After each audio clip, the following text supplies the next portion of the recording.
Hello, traders. FX Pip Collector here. Today is Friday, August 1st, and this is my analysis for gold, and we are on the 4-hour time frame. So I am definitely overall very, very bearish on gold. I personally think gold is at least going to take out this low, and if it really is a wave Y, like it looks like it is, it could go all the way down to 3,000 and maybe even a little bit lower, like the 2950 area, in order to give us that break of structure.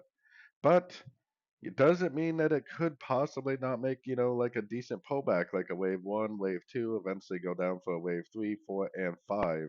So keep in mind, it could still be a downtrend and still be making decent pullbacks. Going down to the 1 hour time frame, this is the breaker structure level on gold. If it breaks that, then either we're in a wave two or it's gonna just reverse and keep going up. To me, this looks like impulsive up like a wave A. I still think this is a wave B. I still think it's going to go up one more time. Now, if it goes up and makes a lower high and bounces off a Fibonacci retracement on this move down, then that's a wave C, and we continue to go short.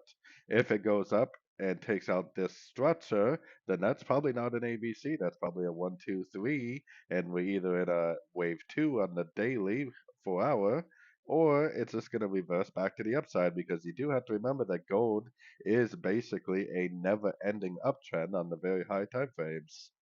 So anyways, don't forget to check out my website, fxpipcollector.com, and as always, thank you for watching and happy trading.